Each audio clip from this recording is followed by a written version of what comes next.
Assalamualaikum warahmatullahi wabarakatuh. Today I'm going to continue my lecture on stability. So before that, we recall on my last class on buoyancy. And remember the procedure to solve the buoyancy problems. There are 3 steps. Step number 1 is draw free body diagram. Step number 2, summation force in vertical direction. Do the summation force in vertical direction equal to 0 and use the buoyancy principle to solve the problems by using the equation for FB and W. Remember, so let's say this is our system. So first step, draw free body diagram. We only two, in these cases we only have two forces, W downwards and force of buoyancy upwards, because we only have one object and only one liquid. So buoyancy problems is all about to calculate depth of immersions. So this is depth of immersion. You put as a hash, as a y, doesn't matter. We want to calculate what is the VD, volume displaced. And sometimes if you want the object is fully submerged, we need to apply the FE. So this is only about buoyancy. So how about stability? So before that, what is stability means? So the stability is the ability of the object to return to its original position after being tilted about horizontal axis. Okay, so what are the conditions to determine either the object is stable or unstable? So we can say, if we as an engineer, if we calculate YMC is greater than YCG, then we can say the object is stable. And if YMC is less than YCG, then we can say that the object is unstable, or the object is stable when the YMC greater than YCG and the object is unstable. So the object must be, YMC must be less than YCG. So as an engineer, if we design the object, you must design the object is stable. So if you want the object is stable, we must design so that the YMC must be greater than YCG. So before we go further to calculate the procedure to solve the stability problems, let's learn about the meta center and MC. So we know stable YMC must be greater than YCG. So what is MC? MC is meta center. So what is the meta center? Meta center is the intersection point between vertical line in equilibrium position and tilted positions.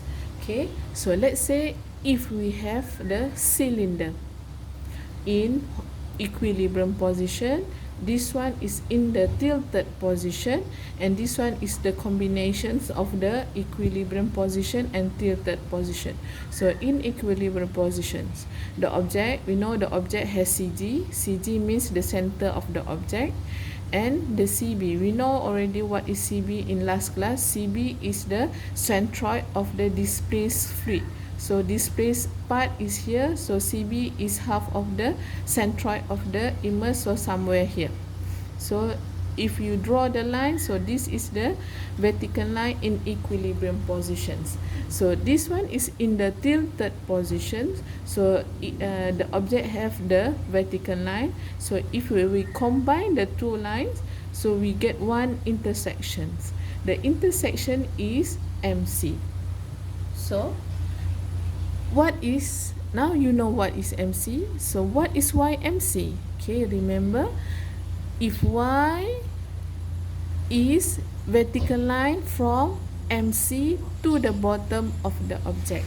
For buoyancy and stability, if Y is the vertical line from the point to the bottom of the object. Remember, in the subtopic hydrostatic force, is hash is measured from surface, but for stability is Y is vertical line measured from bottom of the object. Let's say this is a MC point. So what is YMC? YMC is from MC to the bottom of the object. So this is YMC. So is this object is stable or unstable? So now this one is MC, this one CG, so this is YCG, because definition of YCG is from CG to the bottom of the object, vertical line from CG to the bottom of the object. So this is the YCG. So now for this example, we can say that YMC is greater than YCG. So we can say the object is stable. Okay, now take a look at the another example. So if we have the cylinder, or we can say this is an ellipse, okay, in equilibrium position, again we have the CG, we have CB. So we draw the line. So this is the vertical line in equilibrium positions.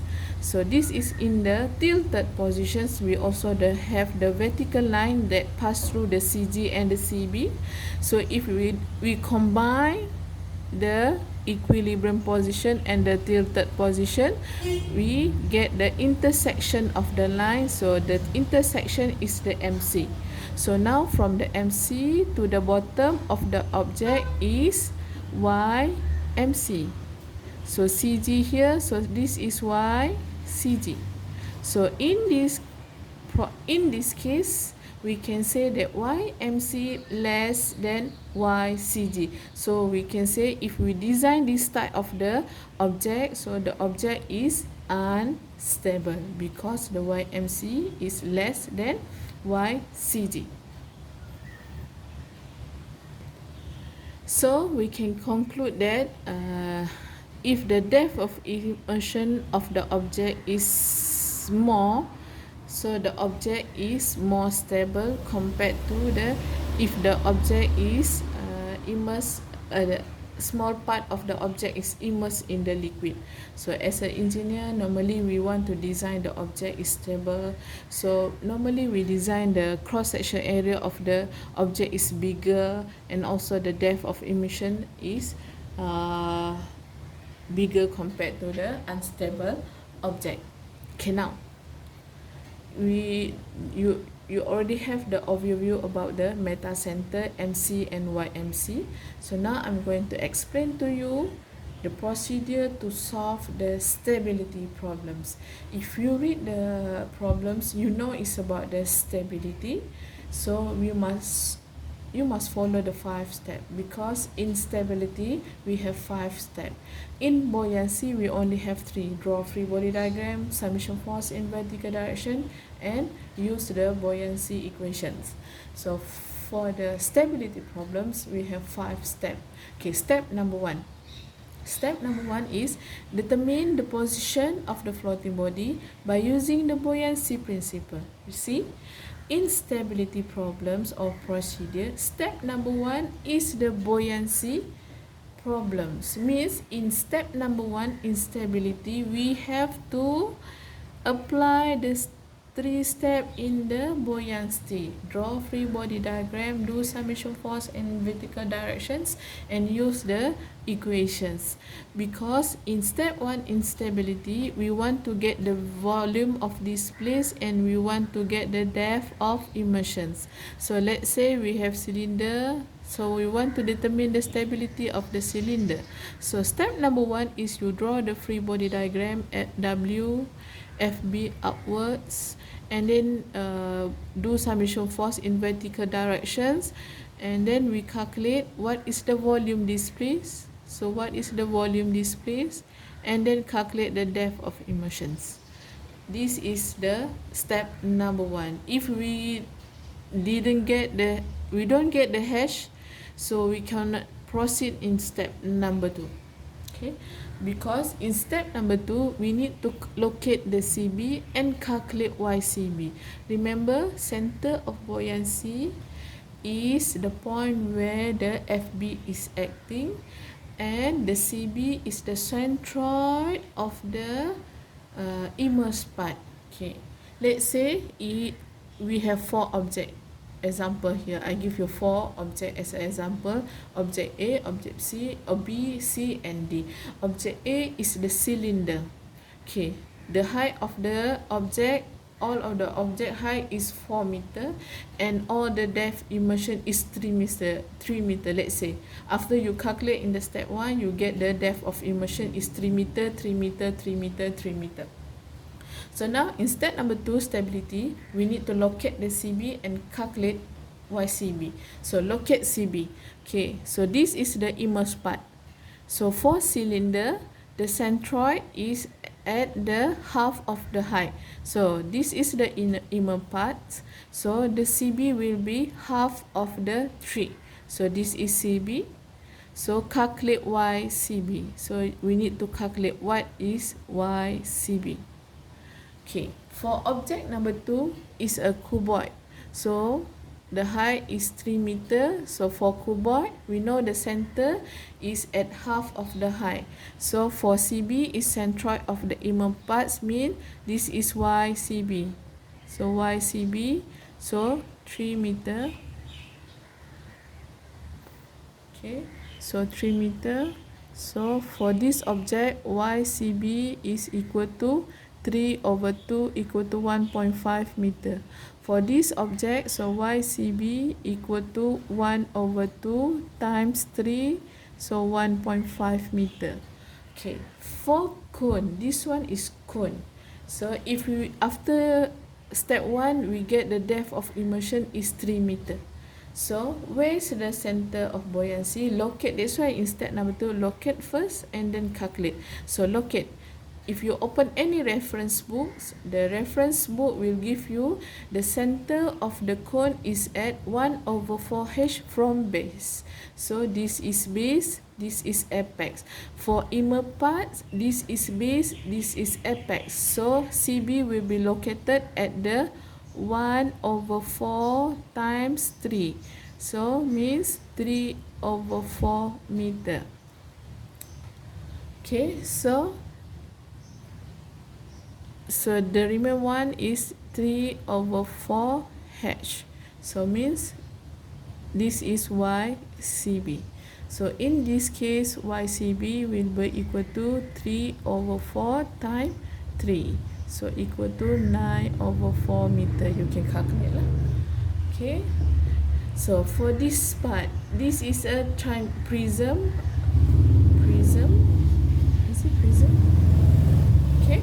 So cross section is triangle. So if triangles, this is the inner parts. If you want to locate the CB, so the CB will be 1/3h from base. So this is our base, this is our apex. So the location of the CB is 1/3 times 3. Okay, equal to 1 meter. So what is YCB? So YCB is from CB to the bottom of the object. So this is YCB. So equal to 2/3 times 3 meter, because the depth of immersion is 3, so 2 meter. So for this type of object, YCB is equal to 2/3 times 3 equal to 2 meter. Okay, understood? Okay, step number 3, locate CG and calculate YCG. So what is CG? CG is center of gravity of the whole object. So let's say object A, we have height of the object 4 meter. So CG will be at half of 4 meter. So in this object, YCG is at 1/2 times 4 means 2 meter from bottom. So YCG. Okay, for this object, the height of the object given to you is 4 meter. So CG will be at, so YCG, so CG here, so this is YCG. So YCG equal to 1/2 times 4, 2 meter. Okay, for this cone, CG will be 1/h from base. Remember, this is not your base, this is base of the cone. So the total height, if given to you, is 4 meter. If CG, we must look at the whole of the object. So CG will be at, so CG somewhere here, somewhere here. We know the location of the CG is 1/4 times 4 meter equal to 1 meter. So, but the definition of YCG is from the CG to the bottom of the object.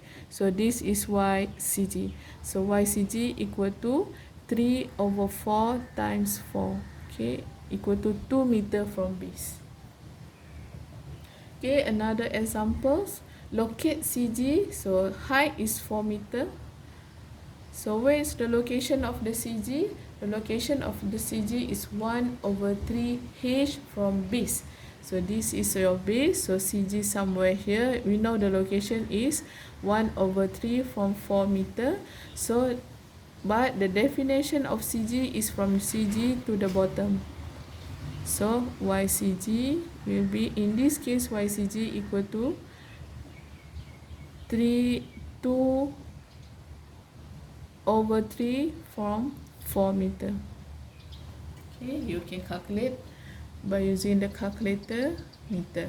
Okay, there are no specific formula to calculate YCG, but we know the location of the CG and CB.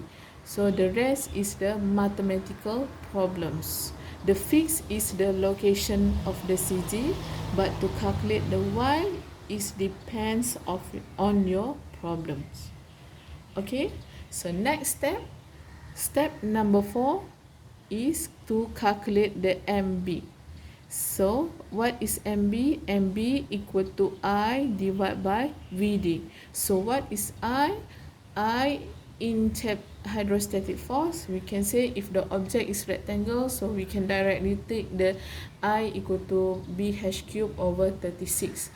But for the stability, we must understand I is stand for second moment of area cut by fluid surface. Mean if we cut the object at the surface and we look at the top view, so what are the area we can say at the surface? So if I cut here for object A, I can say the IG, IA, I for object A equal to circle, so pi d4 over 64.